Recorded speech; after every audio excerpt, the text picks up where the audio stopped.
Hello, everybody, and welcome. I'm Jessica Abernathy, and with me today is Trisha Montgomery, and you are listening to Pets Are Family. Who you got there? Well, hello, Bin Got a Laden. special guest. Yeah, he's decided to come join us today.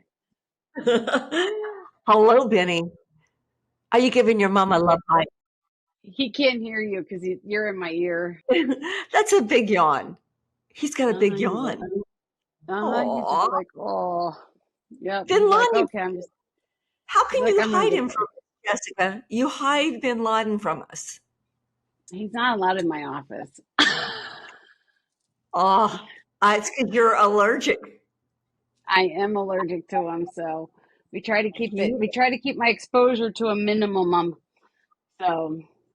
To a he is minimum. a, He's also a terrorist. He likes to he drags my stuff around the house. So yeah, he likes to drag my stuff around the house. that's okay. Let him drag. Let him drag it. It's okay. Yeah, well He's a then I cat. can't find him. He's allowed. Yeah, I'm missing flip-flops. I mean, he takes one flip-flop and he'll hide them. It takes me forever to find them. It's a problem. Well, maybe it's on purpose. Maybe it's intentional. So did you really need that flip-flop? No, absolutely not. Absolutely not. Right? And also, and it's like this game of hide and seek. Maybe you needed some exercise. Maybe you needed to find that one. It's like, yeah, I can see that. Oh my goodness. No. Nope. I, And nope. Right? I love him. I love him. So we're talking to a beautiful woman by the name of Patricia Goldsmith from CancerCare, and we're continuing on our series of cancer. And I think we'll be wrapping this up with this one. But she is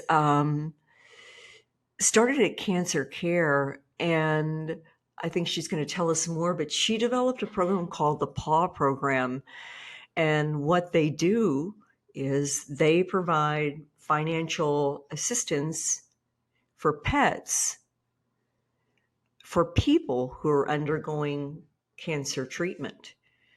So the financial assistance is not for the pet, it's for caring for the pet, whether it's food, boarding, walking, veterinary care. And what I didn't realize when I spoke to her, I was introduced to her. Thank you, giving a shout out to Phil Cooper here, by the way, for introducing me to Camille. I didn't realize there are 1 million pets every year that are relinquished or surrendered to a veterinary clinic or to an animal rescue or shelter because they cannot financially afford, or they're not capable physically of taking care of that animal. And her organization is doing something about it. I think they've been around for a little bit over 3 years. The program itself has. The CancerCare organization has been around for quite some time, and they've helped quite a few people on helping them Keeping their out. pets with them. Right. I Keeping their mean, it's pets. important. Yeah, they keep in Yeah. their pets with them. I mean, because, sometimes even though he's a terrorist, and you know how I feel about him most days, you know what I mean? Sometimes it's the comfort you need, You all think he's cute, when he sits there and cuddles, but, He is you don't, cute. you don't see the razor blades come out, Oh, poor Bin Laden. He's got a bad rap. And by the way, always looking for people who want to talk to Bin Laden about sponsorship. So let's bring on Trish Goldsmith of CancerCare. All right, let me go get her, and I'm gonna go put Finny up at the same time. So here we go. Trish, welcome to Pets or Family Podcast. Such an honor to be with you today. And I am thrilled to be here with you, Tricia. Oh my goodness. Thank you for making the time. We know that this is a little bit of last minute. We're honoring a November Pet Cancer Awareness Month. I was introduced to you by a mutual friend, and just incredible the work that you're doing, Trish. Tell me more about your organization and what you do. Certainly happy. Talking about cancer care is my favorite topic. So, Cancer Care is an 80-year-old organization based in New York City with offices in Long Island and New Jersey, but we are a national organization. Since 1944, we have never deviated from our mission of providing help and hope to anyone that's been impacted by a diagnosis of cancer. Of course, over those 80 years, our programs and services have grown quite a bit. The three pillars of what Cancer Care does relates to psychosocial support, education, and financial assistance. We are not a clinical or a scientific organization, but we are there to help anyone who's been impacted by a diagnosis of cancer to support them through that journey. Our model is a very high touch model. We employ over 40 master's prepared oncology social workers that are the first point of contact for virtually anyone who is reaching out to cancer care. So you won't get a press 3 for this, press 5 for that. You will get a highly educated and caring individual that will do a very warm intake and do their very best to help support anyone who's been impacted by a diagnosis of cancer. That is amazing. You actually created a program to assist people with pet cancer or people with cancer related to their pets. Can you talk a little bit about that program? I'm just so intrigued by this program specifically. I'm happy to, because that is also one of my favorite programs to talk about. So I'll tell you about the program, and then I'm certainly happy to talk about the genesis of the program. Yeah. But the PAW program at Cancer Care is designed to help cancer patients in active treatment to support their beloved pet, support their pet through financial assistance, education, and of course, all of the other psychosocial support that we provide to anyone who turns to cancer care. What we learned is that many of our clients have a beloved pet, and sometimes, quite often, that's the only source of support as they're going through their cancer treatment. So imagine if you were not able to walk that beloved pet, if you couldn't afford to feed that pet, or perhaps board it when you needed to be inpatient or in cancer treatment. So we created a program to help cancer patients support their pet while they're undergoing active treatment. As far as we know, there's no other program in this country that does that. I I have chills, and I know that Jessica does as well. I, I I heard an interesting fact. It was mentioned that there are 1 million pets per year that are surrendered each year because people cannot afford to take care of them or they're unable to physically. Is that correct? Either physically, financially, or otherwise, or they've been forced to move to a place that does not allow pets. There are many, many reasons. This is why I feel also that the PAW program is a win win, because if we can do anything to help that cancer patient support their beloved pet so they don't have to give it up or surrender it to a shelter, that's a win for the patient, and that's also a win for the pet. Trish, what what made you think about this? What drew you to this? What wouldn't obviously this wasn't part of the original when you developed many years ago. This wasn't part of the original plan. Talk to me about that. So I think it was several things. First of all, I've always been an animal lover and an avid animal rescuer. But a couple of things that really converged to make me say, we have to create this program. First, out of the blue, 10 days before I started this position, I was diagnosed with cancer. And Mm. you can't imagine. Now, I was very fortunate. I had the best connections, I had great insurance, but wow, what am I going to tell my board? What am I going to tell my staff? Did the board think that perhaps I knew about this cancer diagnosis before I accepted the position? But that said, my dog Sully, who is behind me, God rest his soul, I lost him last year, was such an incredible support system for me as I was going through that journey and trying to make my own treatment decisions and just navigate through this. He was my soulmate. So then fast forward a bit. I was at CancerCare 2+ years, and I walked out of my office and into the lobby, and I saw a young woman sitting on the floor of our lobby with her dog in her lap. Now, of course, being a dog lover, I went over and sat down and I started talking to her. And she explained to me that she was a 28-year-old radiation oncologist who had been diagnosed with stage 4 cancer. She had a scarf around her head. She gave me her dog, and I had her dog in the lap. And she said, "This dog gives me so much support and comfort.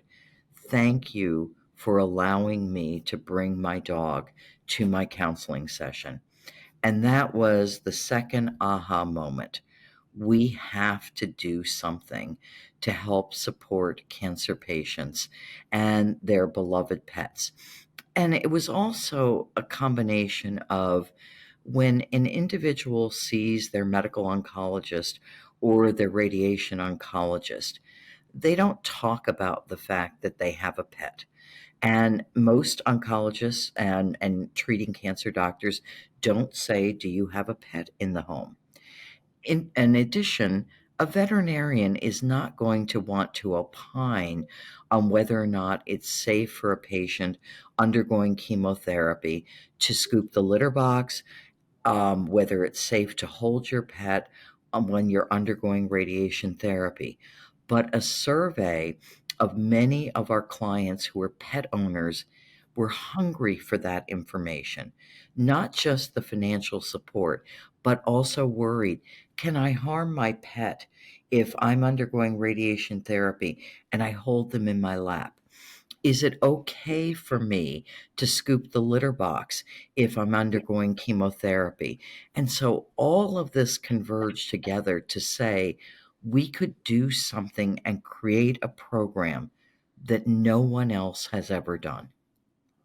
You don't find me speechless much, but Jessica knows that. But I am just incredible the work that you've done and your organization. And how many, if you look at the PAW program, how many lives have you impacted, and how does that work, Trish, from contacting or getting into the program? So, a couple of things. We have made it policy now that every single individual that reaches out to us for help and support, we say, "Do you have a pet in your household?" And if they do, we let them know about the PAW program and not only their eligibility for financial assistance, but all of the other content that we have created. And in a moment, I'll tell you what we're soon to launch. But that's policy number one. Number two, we anybody who reaches out to us for financial assistance may be able to qualify for a PAW grant and a grant for transportation or copay assistance or other forms of financial assistance. So I'm pleased to say to date, and this program launched About 3 years ago, and you can imagine COVID hit, and literally the program launched 2 weeks after COVID hit. We have Wow. given financial assistance to over 3,000 cancer patients in active treatment. And we won't stop. We're creating additional educational content. And I'm happy to say that in December, we will be launching a national repository of free or low cost services for pet owners across the country. So, cancer patients that come to us will be able to say there's a food bank in Los Angeles, there is free boarding service or low cost neutering and spaying in Chicago, etc. I look at the work that your organization is doing, and I look at you, and I am astounded that you recognize this need, and you took it, and you took it to a whole new level, and you've done something to help when most organizations or people would not. And so you created something that truly benefits people, and what they give back, the pets that give back. I i think this is outstanding. Can anyone apply to cancer care, or is it how, if someone wanted to apply to your organization, how would they go about doing that, Trish?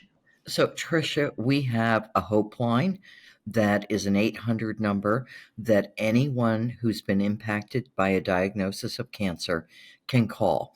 And again, the call will be answered by a master's prepared oncology social worker that will ask how we can help. As we do that very warm intake, our system populates with all of the programs and services that they may be eligible for or that we can offer. If we don't have the resources, we do everything possible to find them for an individual. So, for example, if someone calls us and they say, I'm being treated for lung cancer, I live in St. Louis, Missouri. Yes, we have an online support group, but they say, I'm not very comfortable with online. Can you find something for me locally? We will do our very best to do that. Now, Tricia, all of our financial assistance programs, and we have many. Last year, we gave out over $81 million in financial assistance. Not the PAW program, but I'm talking about all of our programs.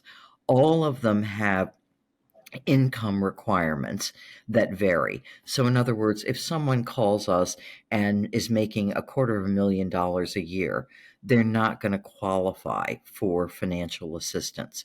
But again, we have a process for doing that intake and screening and matching people with every service that we have available.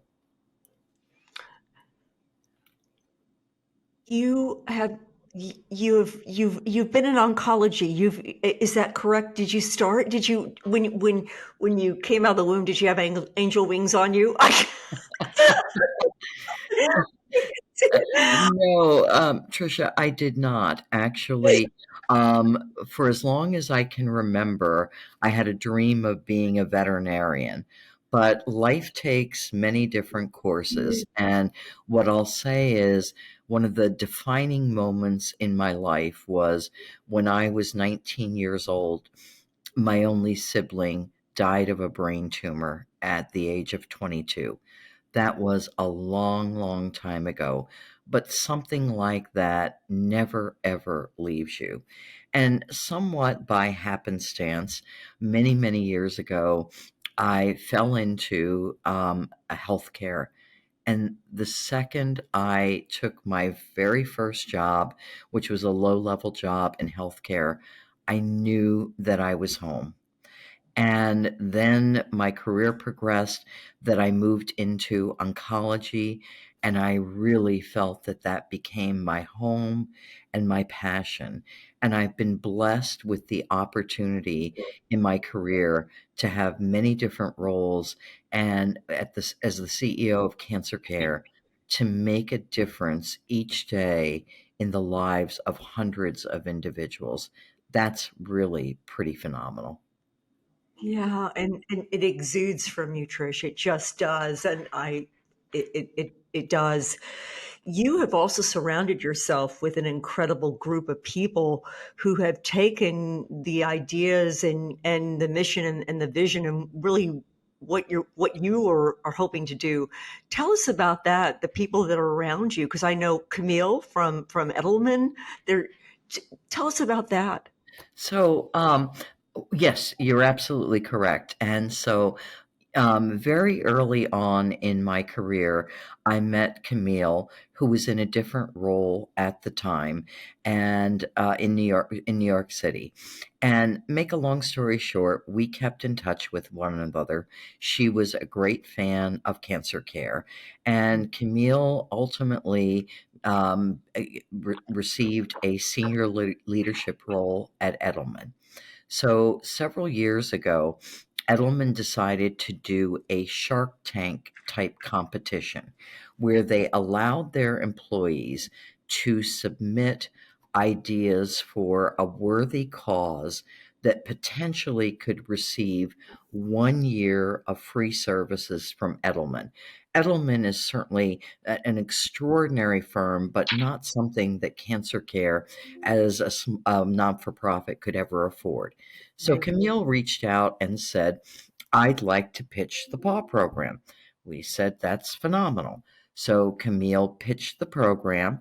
It was narrowed down to, I think, 7 entries.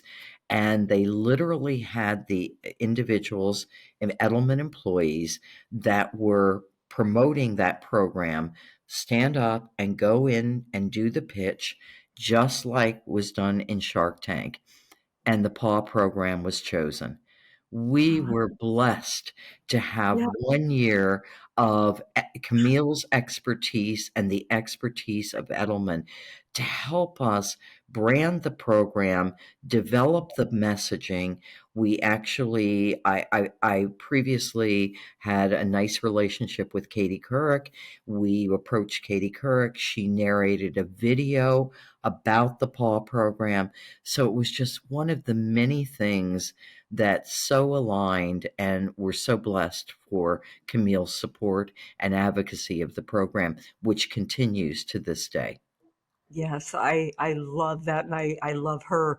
Um, so we're going to be Petzer Family and Moose's March is going to be attending the largest veterinary conference in the United States, which is the VMX show. It's in Orlando.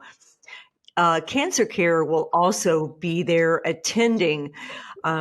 It's a global conference that leaders within the veterinary profession and tens of thousands of veterinarians and veterinary technicians will be there.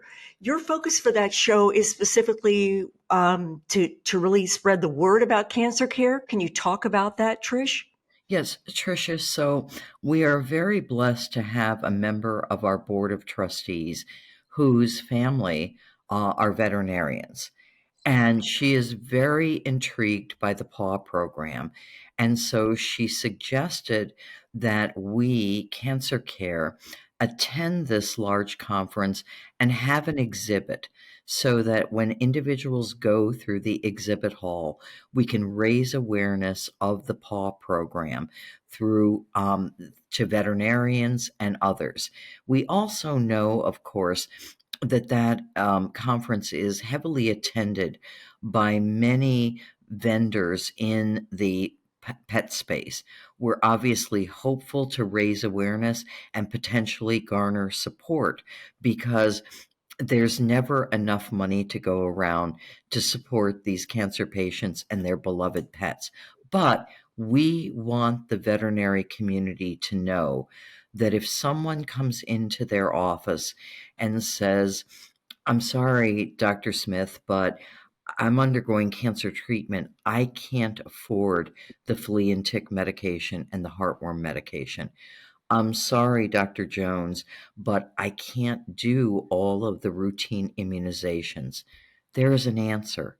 We can help people. So we want to raise awareness of this program and have an opportunity to earn philanthropic support to continue the program and supporting those cancer patients and their beloved pets. I I think that is amazing. Moose's March will also be at the VMX show, and we're right across the aisle from you. So That's looking very, awesome. very forward to that. Now, talk to me about animal rescue. You've always had a passion for animal rescue. Is that right, Trish? Oh my gosh, it is.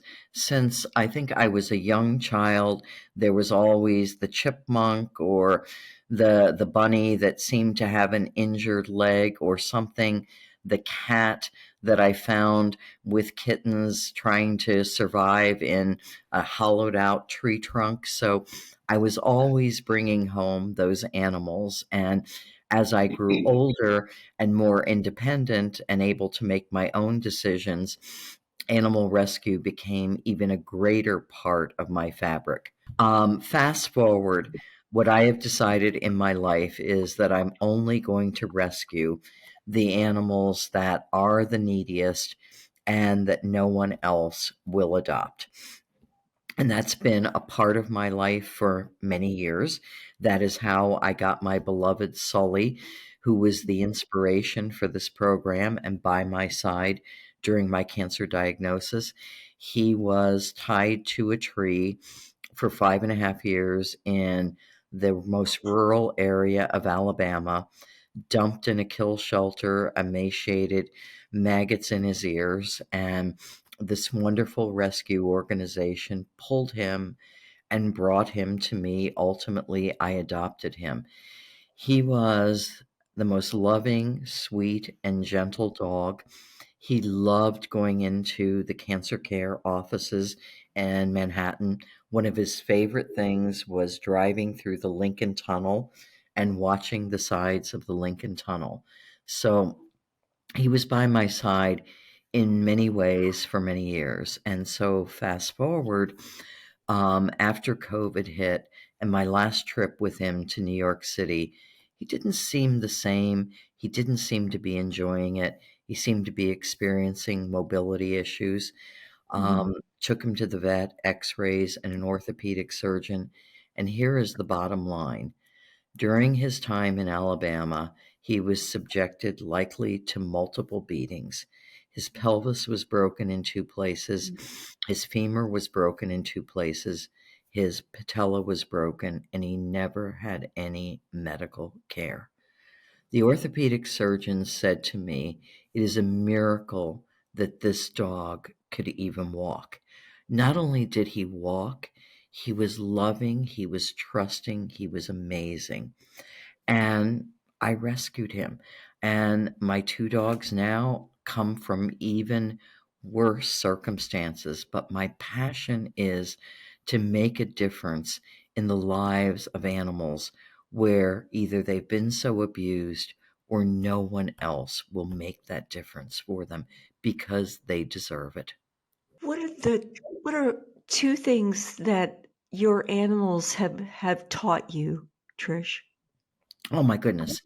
Oh, let's talk about Sully, the dog that I just talked about from Alabama. No matter how much abuse, no matter how much you've been subjected to, you can still trust and you can still find a way to love. That's the first part. And the second part is gratitude. Gratitude for how blessed I've been in my life, but gratitude for how much of a difference I can make just by adopting these animals, by feeding them, by loving them. That's relatively simple. Oh my gosh, those they have taught me so much and made my life so rich and made such a difference in my life. Thank you, Trish. I I thank you. You are you're you're touching people on a daily basis, and with every moment that you're doing your work, and just I am proud to know you, very proud to know you. She's speechless, What, and all I can think is, I got a cat named Bin Laden. I'd gladly give you to take to New York with you on a daily basis to the cancer center because he would love it. So, Jessica, I want to tell you, I have a cat. He was dumped in a kill shelter at 8.5 years old. All they said was, Fred is a bad boy. And so I'm seeing this, and he's been there 6.5 months. His time is limited. So I go and I adopt him. It turns out he's deaf, and Oh, he is a really bad boy. He is wickedly smart. He screams about everything, and he is so inquisitive. He'll open the cabinet doors. He does all kinds of crazy things. I really understand why they say that Fred is bad, but I will tell you what, short of whatever, any animal that comes into my home is a one-way ticket. oh yeah. Well, Bin Laden ain't leaving our house, but I mean, he would have a heyday there. He would just greet everybody. But yes, I have the same thing. You know, he can't leave our house, but he would love going to the cancer center. He would go right from bed to bed to bed to bed to bed. Yeah. He would love that. I I told Jessica that I was afraid the government was going to shut us down because she keeps talking about Bin Laden. So Um, And he's a terrorist. Jessica, I mean, what is Bin Laden's history? Well, what sort of cat is he? he is a gray and white little tabby. His mom was killed when he was born. We're not sure. He was found in him and his four siblings were found in a pile on the sidewalk on the south side of Chicago. And so they were bottle babies. So we raised them from birth. I mean, literally, they were a day old. And so I was their mom. Every morning I would get up, feed them bottles every 2 hours, and I would sit there every day scrubbing them with Dawn dish soap just because I wanted them clean. You know what I mean? And he was the worst. He would sit there and chew on me. He was like the worst. Everybody else would just sit there, and I would wash them, and then I would hand them off, and then they would all go upstairs and get blow dried because I wanted to make sure they got dried. So they would get blow dried. So like the cat loves water and loves to be blow dried. You know what I mean? But he's a terrorist. He would just sit there and chew on me. So one day I was sitting there while I was scrubbing him. Yeah, I was scrubbing him, and I was like, "You little terrorist!" And we just named him Bin Laden because we knew he was going to get adopted, but he stayed. So the I love rescue made me call him that. So yeah, he's Bin Laden, but he's horrible. He's good to me, but rest of us, he's horrible. God. Yeah, well, when Fred gets angry about something, he'll jump up on the counters, he'll fling things on the floor. I have a wine rack that has like 16 bottles. One day he got very angry and he threw 4 bottles of wine on the floor, one of which cracked and spilled all over. No. Oh, he is unbelievable. But again, no one else would take him. I understand why when they put him in the shelter at 8.5, they had him for his whole life. They just said Fred is a very bad boy. But you know, That's why Bin Laden won't leave the house because I yep, guarantee you nobody else, yep. he would wind up in the shelter all the time. But he attacks my blind dog. I have a blind Shih Tzu, and he's always pouncing on the poor thing. Yeah. Yeah. Well, my dogs are larger, obviously, with Great Pyrenees, and so he does occasionally like to curl up in their tail and sleep, but then he'll wake up and bite the tail. Oh my God. I like Fred. Fred and I would have fun. You know what I mean? You I would. think Fred and Bin Laden would swap stories, and they'd be like, "Let's see what we could do together." I could just Let, see him let's like the Grinch, like this. Jessica, let's never ever let Fred and Bin Laden Zoom because our lives would be absolutely miserable. You know. It would be horrible. It would be. I can see that now. Oh my gosh. Tricia, it was an honor to have you. Phenomenal to have you. With just a couple questions. Any words that you can give to pet parents who are faced with a cancer diagnosis? What I can say is it's hard. It's hard just to hear those words and then to make decisions and to try and navigate through life and all of the things that come with a cancer diagnosis. Turn to your pet for comfort. They know they're there for you. I absolutely believe that. And of course, turn to CancerCare. We'll try and help you in any way possible, you and your beloved pet. And we'll do our very best to find the help that your pet needs and the support that you need. Trish, thank you for being here with us. You can spend your time with anyone. You chose to spend it with us tonight. Thank you. And just thank you for everything that you're doing. Thank you. It was an honor. Incredible. I love how it was a topic that obviously created some emotion. Lots of things going on right now, especially related to November Pet Cancer Awareness Month, and just looking at the work she's doing and just the goodness and the beauty of that. You did lighten the mood, though, Jessica. I love you for that. You got to. I mean, I know it's a hard topic. It's a tough conversation. You know what I mean? Yeah. You know, cancer is all around us. You know, I hate to say that. It You know is. what I mean? Yeah. We deal with it. You know, my dad's just got getting over his cancer. You know what I mean? It's just all around us. You know what I mean? And if you can't It is. laugh through half of your treatments, you know what I mean? You're not. You know, that's what you got That's to true. do. You know, That's I true. hate to say that, but No, but it is, because I think even last couple of weeks ago, Dr. Kate Stone said, you got to talk about this. It's the big, that C word, that elephant in the room. Start talking about it. But to give financial assistance to people, who to care for their pets, to keep those pets in the home. Think about that. You've got this diagnosis. And what do you do now that you're going to lose that emotional connection, that human animal bond, the thing that really provides you the comfort and the stress, anxiety, depression, all those things. And now that goes away from you. They're doing incredible work. And I'm so looking forward to what we can do together with Mrs. March Pets or Family and CancerCare. I think there's just some beautiful things that we can do together.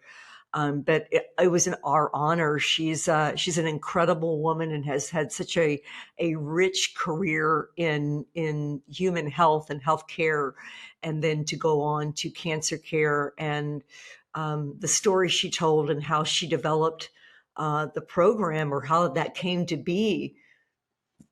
No words. yeah, she's good people's, you know what I mean? And she Very lives out by where I used to live a long time ago on a far off land. You know what I mean?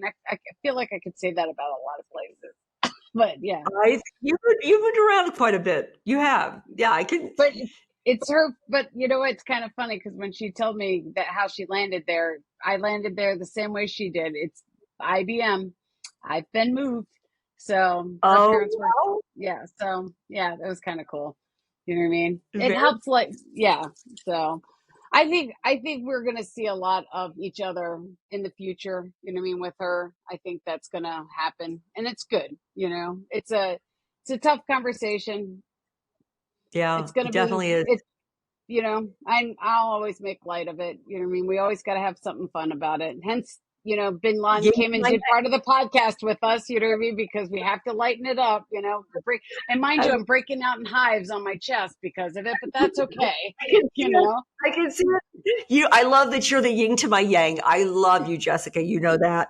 Oh, It's the PAW program. That the organization is cancercare.org, and it is the PAW program. And I know that we'll have all of those, all that information that she provided to us, and get that to our listening audience as well. Guys, thank you for being with us. This has been a long series on the CancerCare series. We're just finishing up. Going to be rolling into Giving Tuesday here. I think this episode will air Oh, right after. yeah, this is going to air after Giving Tuesday. Yeah. Continuing on the cancer series that we've been on for really the past 6 to 8 weeks, and honoring Moose's March, our charity, and that's Moose's legacy. And we're doing this for him and for pets and people all across the country. And early detection is key. Thanking our beautiful partner, Volition Veterinary, and thanking just you, Jessica, for being my partner, my friend, and just, yeah, it's just a beautiful day here. Yep. So with that, and then we'll start probably a new series in the beginning of the year. We're not going to do one in December because December is the holidays and stuff. So we'll just do some stuff, we'll probably finish up with some more cancer stuff in December and then do some light holiday stuff. I think that's what we should do. I think we should lighten the mood a little bit. You know what I mean? But in this, in January, we'll start doing a couple other series. I told you that we had a listener actually called me and asked me Wow. to do stuff. I was like, alrighty then. So, what did they ask for, Jessica? It was on, what was it on? Senior dogs. They want to learn more about senior dogs, which I thought was great. And it was not Leroy. It was not my dad. Leroy, can you call me again? So that was great. So yeah, so we'll start working on that in the beginning of the year, and then we'll go from there. So we're excited, but we've got the holidays coming up. So maybe we'll do an episode in December, like our favorite things. You know what I mean? I think that would be fun. Like Oprah, we'll do our favorite things. I can sing my favorite things. I was going to say pets and human. You know what I mean? That I love that. Raindrops on roses and whiskers on kittens. Oh my gosh, we are not singing the Sound of Music stuff. I even know what it is. We're not doing it. All right, we're going to have to end this because my chest is getting redder and I have got to go take some medicine because the cat is infecting me. Oh my God, Jessica, how do you make your pets feel like family? I don't make them take Benadryl with me. That's not today. That's what I do. So I make them feel like family because I keep them in the house with me and I love them no matter how bad they make me itch. So that's how I make them feel like family. On that note, I was going to say, we want to say thank you to Forced Inform. Hey, if you guys haven't gotten a holiday gift, they have got some really cool holiday gifts out there for all of the family members. We want to say hi to Kathy Delaney at Naps. We love you, Naps. And all that fun stuff. And we will see you guys next week. Oh, unless I forgot somebody. And we're going to give a special shout out to Becky Mosser. We, all of our listeners, are wrapping her in our arms and giving her a hug and wishing her a speedy recovery. Becky Mosser, we love you and we want you to get well and come back stronger than ever. Yep. We'll talk to you soon. Bye, guys. Bye. Thanks for listening to Pets Are Family. You can find us on all the channels now. Yes, all of the channels now. So make sure you share us with your friends, your families, and your coworkers, and anybody that has a pet. Make sure you like us, give us your feedback, tell us if anything that you want us to talk about, all that fun stuff. You can reach me at jessica@petsourfamily.net or trisha@petsourfamily.net. Thank you for everything that you guys do, but make sure you like us, subscribe, check us out on YouTube. You can always see what we're up to. And we want to thank all of our sponsors, all of the people that support us. We love every one of you, and we can't thank you enough. And remember, check out Moose's March, moosesmarch.com, moosesmarch.com. Come check us out. Talk to you guys soon. We'll see you next week. Bye.